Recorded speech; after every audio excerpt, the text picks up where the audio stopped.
Il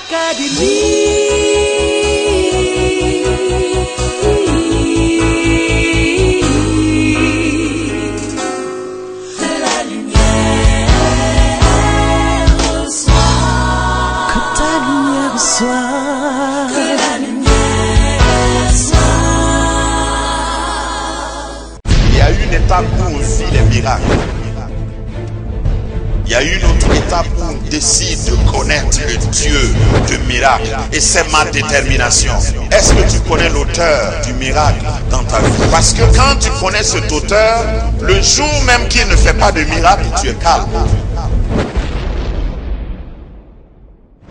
1 Roi chapitre 17, versets 1 à 9. S'il y a un roi, il y a deux rois. S'il y a deux rois, il y a trois rois. Et ça peut être toi. Amen. Moi, je suis déterminé à être tout ce que Dieu veut que je sois. Tu es un roi, tu es une reine. Donc s'il y avait trois rois, normalement ça doit être ton nom. 1 Roi chapitre 17, versets 1 à 9. Nous lisons. Élie le Tishbite, l'un des habitants de Galade, dit à Akab: L'Éternel est vivant, le Dieu d'Israël dont je suis le serviteur. Il n'y aura ces années ni rosée ni pluie, sinon à ma parole.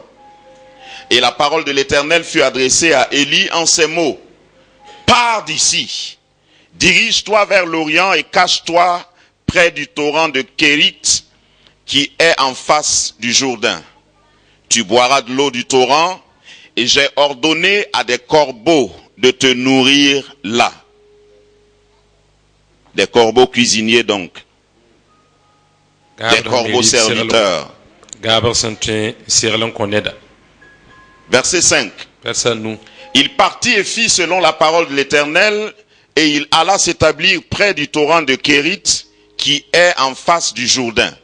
Les corbeaux lui apportaient du pain et de la viande le matin, et du pain et de la viande le soir, et il buvait de l'eau du torrent.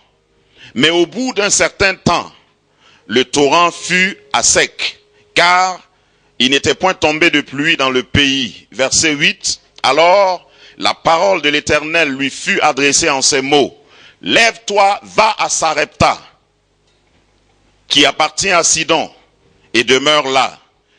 Voici, j'y ai ordonné à une femme veuve de te nourrir. Dis à ton voisin: ma nourriture ne finira jamais, quelles que soient les circonstances.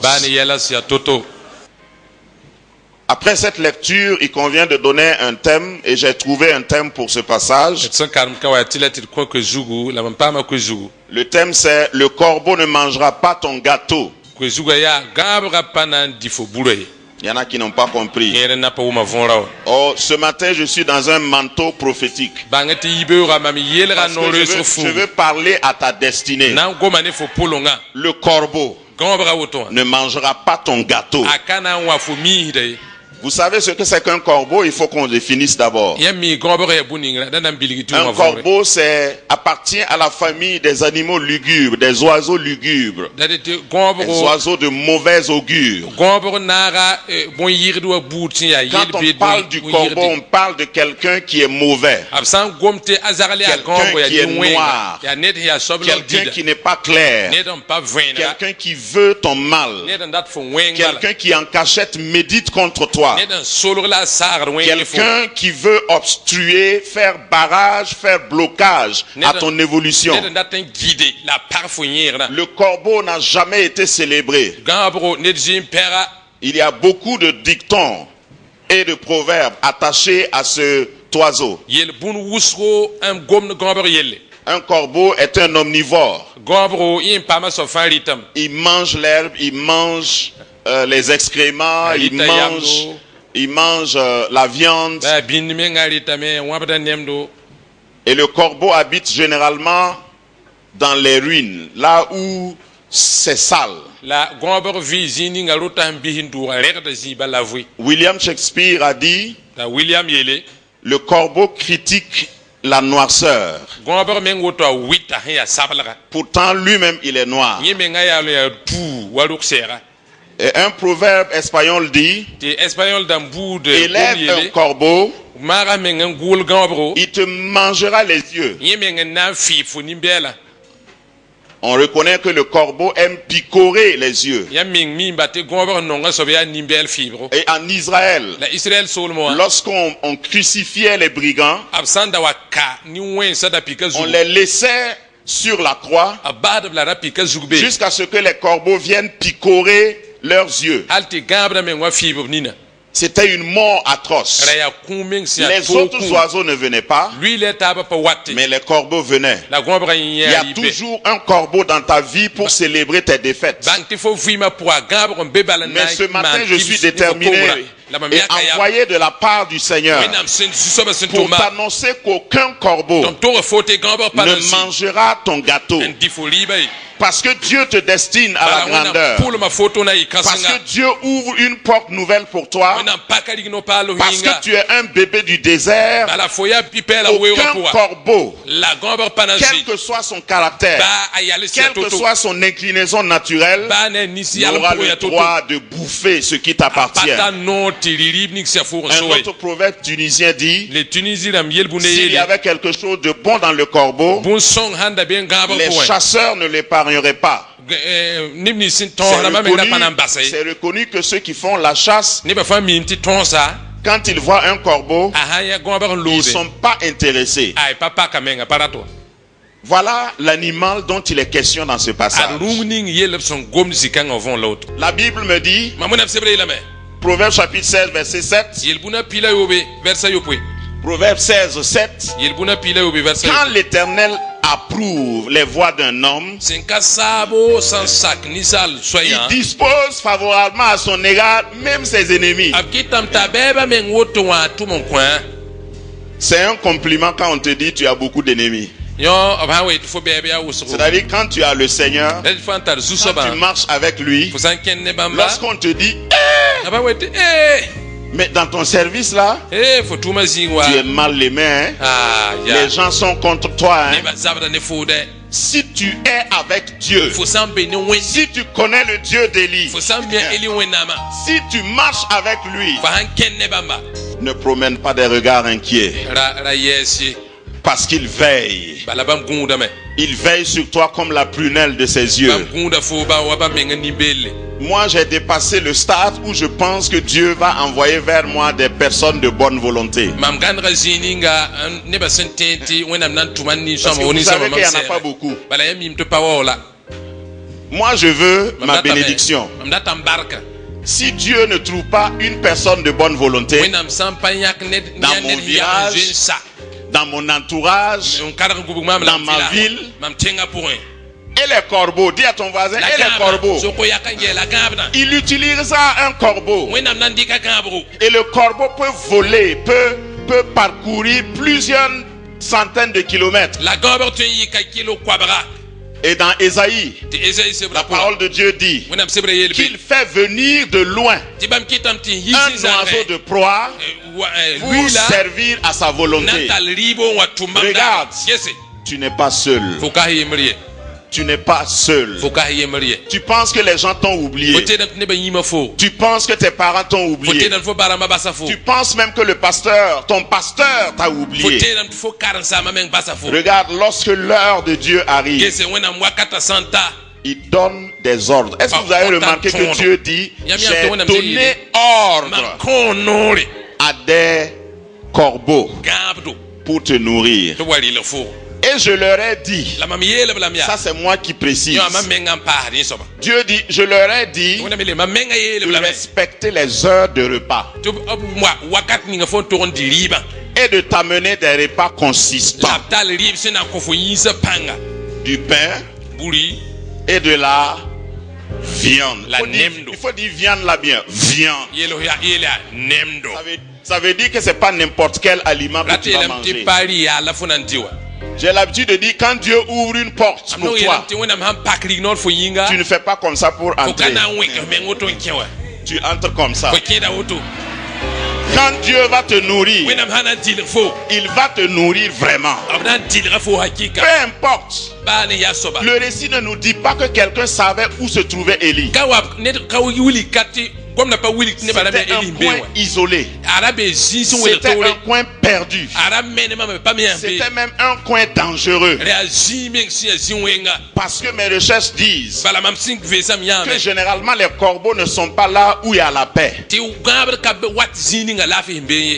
Ils sont dans les cimetières et dans les ruines. Si vous voyez une colonie de corbeaux, si ce n'est pas sur un arbre où ils ont leur nid, là où ils cherchent leur nourriture, c'est toujours des lieux dangereux, des lieux de cadavres. Et c'est là que les corbeaux faisaient des allers-retours. Dieu a dit à chaque corbeau, organisez-vous pendant tout le séjour de mon serviteur Élie. Chacun de vous doit faire 2 voyages par jour. Et je vous ai déjà dit ici que Dieu, c'est pourquoi la Bible appelle l'Éternel l'Éternel des armées des cieux. Les armées des cieux incluent les étoiles, tous les astres, le soleil et aussi les oiseaux. Donc Dieu donne instruction à des corbeaux. Il dit, je sais que vous êtes des animaux interdits. Mes enfants ne doivent pas même consommer votre chair. Mais vous allez obéir à ma voix. Et quand ça plaît à Dieu, il peut utiliser les mouches. Une fois, il l'a fait. Quand ça lui plaît, il utilise des crapauds et des grenouilles.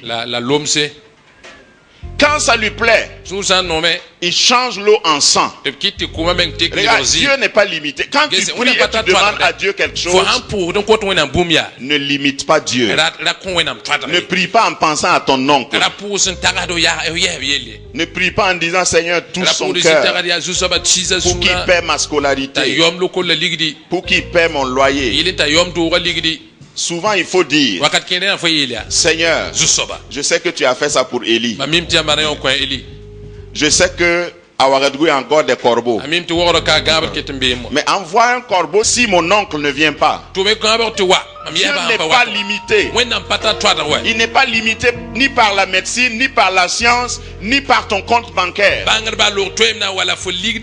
Lorsque ça sera le temps de Dieu, tu vas être étonné. Maintenant, le dernier point de mon message. Élie est resté à un endroit et la provision est finie. Dis à ton voisin, lorsque ça va finir ici, je vais aller ailleurs.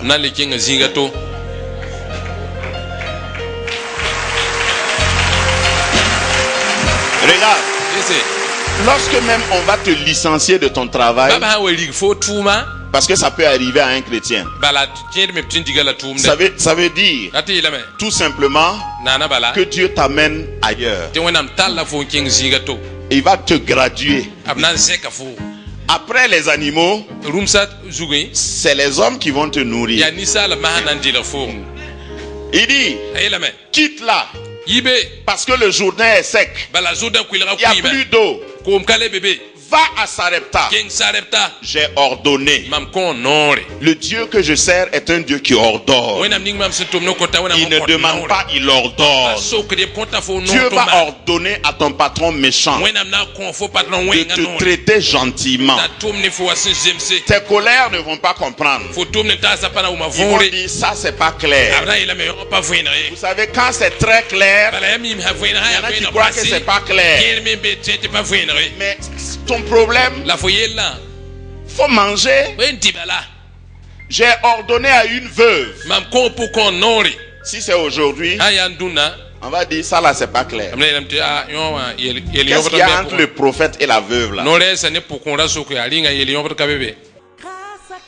Grâce Académie, une vision, une plateforme, un cadre d'expression et d'épanouissement pour tout l'homme. Une ambassade du royaume de Dieu, un peuple d'adorateurs, un centre multiracial, une église sans cloison avec pour seule passion vivre la réalité de l'évangile de Jésus-Christ. Grâce Académie, une voix prophétique et une vision pour sa génération. Situé à Ouaga 2000, à 700 mètres de l'ambassade des États-Unis, côté Est. Grâce Académie.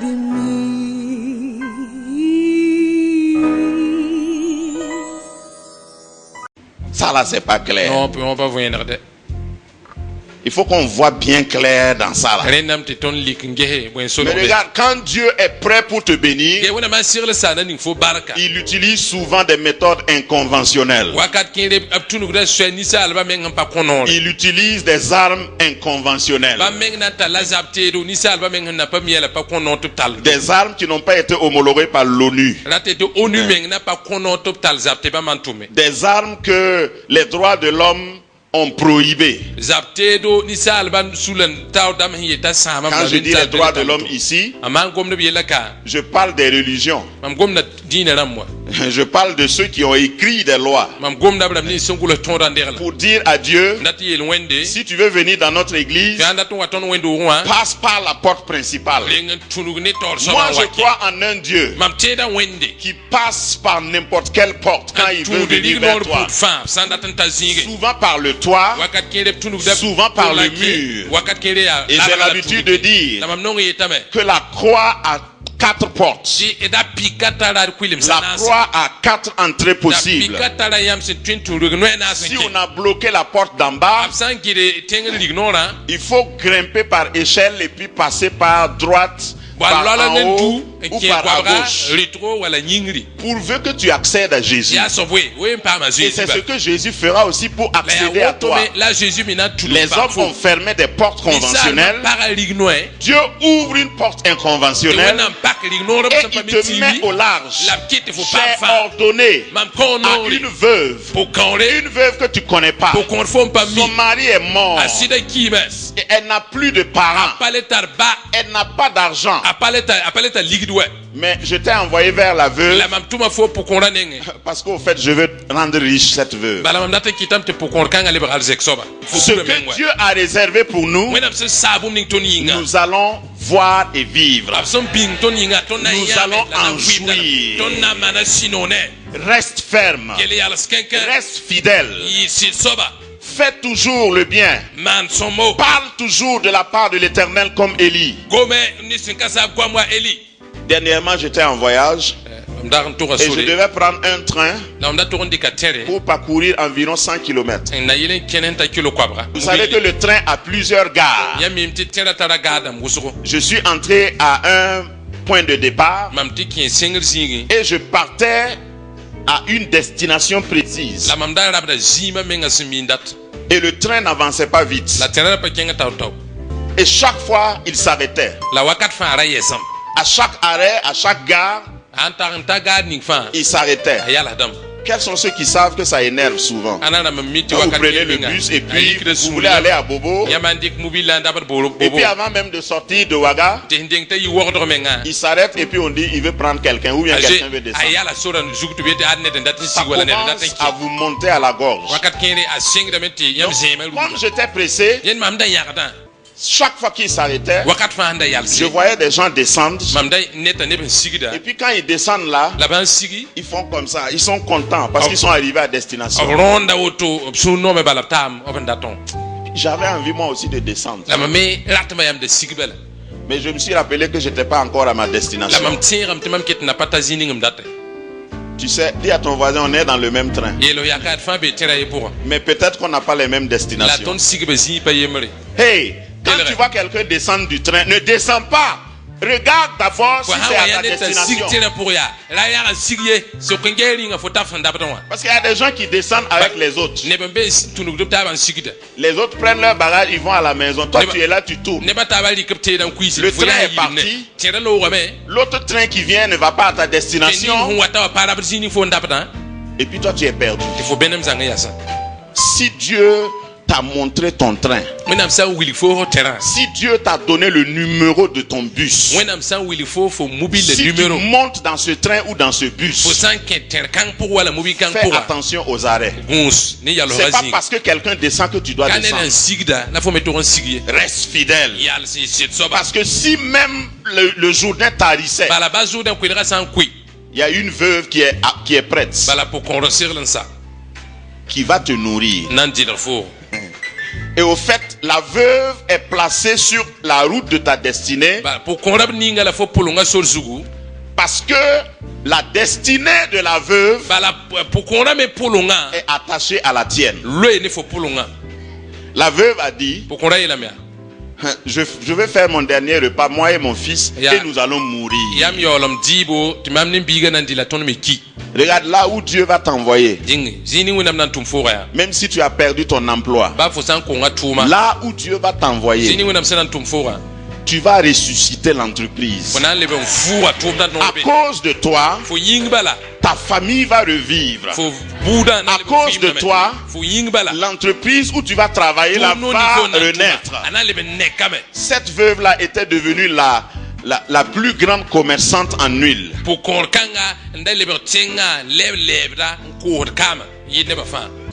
Dans sa cité. À cause de ta fidélité, tu vas rendre ton pays riche. À cause de ton engagement, tu rendras ton village prospère. À cause de toi seul, une veuve et son enfant qui devaient mourir ne mourront pas. Voilà ce que Dieu m'a envoyé te dire. Maintenant, si tu es concerné comme moi par ce message, je voudrais te demander de te tenir debout. Alléluia. Alléluia. Tous ceux qui vont te toucher auront des problèmes. Parce que l'Éternel veille sur sa parole. Et sa parole dit dans le psaume 105 verset 15: ne touchez pas à mes oins et ne faites pas du mal à mes prophètes. Le prophète de l'Éternel aujourd'hui c'est toi. La prophétesse de l'Éternel aujourd'hui c'est toi. Loin de l'Éternel c'est toi. Et celui qui te touche entre en contradiction, en jugement avec Dieu. N'aie pas peur. Sers fidèlement ton Dieu et Dieu va défendre ta cause. Alléluia. Alléluia. Nous allons annoncer aux éléments connus et inconnus, aux circonstances, que nous n'allons pas abdiquer, nous n'allons pas abandonner, nous n'allons pas reculer, parce que Dieu veille sur nous. Dieu est avec nous.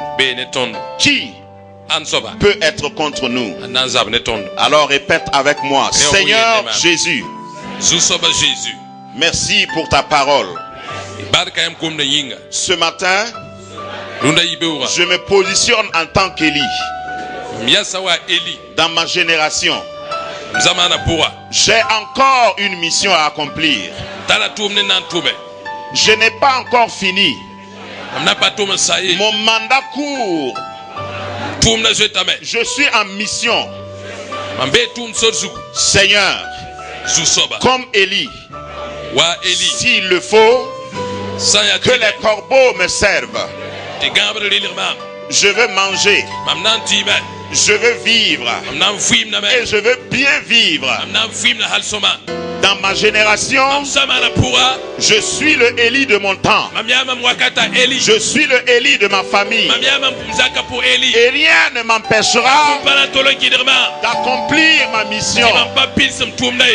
Corbeau, Gabdo, ennemi, Beba, vous êtes sous mes pieds. Yambeba Mnawachengri, Vous êtes à mon service. Yamtora Tomo Combat, Vous ne pouvez rien me faire. Yampate Mamba Fui, Au nom de Jésus, Ne Jésus Yule, je me tiens Mami Yasame, avec Jésus Ne Jésus, dans la justice Tidlampua, acquise à la croix. Mamsum Pame, Et je condamne La Mam Yala toute Daoto, manigance, Sarah Wemboudfa, tout piège, Bela Boulfa, tout filet tendu devant moi. Bela Fas, Bemam Taure, Je les déchire. Kir dans la main, Je les annule. Mam Sam dans la main, J'annule la malédiction. Sam na Kabwenga, J'annule les mauvais sorts. Mam Sam na Sawesa, J'annule les préjugés. Mam Sada Sawesa, Je réussirai Mam na Torabe, ma mission. Mam Tumna, J'arriverai Mam na Tabe, à ma destination Pulunga Swige, parce que l'Éternel Bala Sinka Sabo, combattra pour moi. Jean-Jaba Combat, Je garderai le silence. Mam na Yasa Sidi,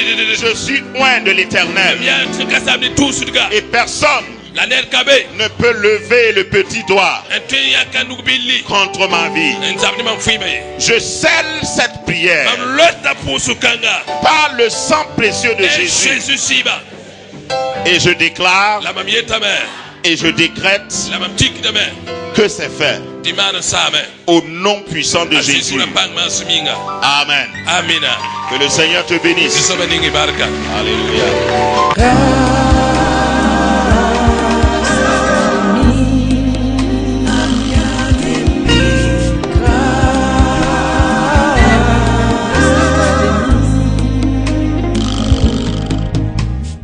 Il y a une étape où on vit les miracles.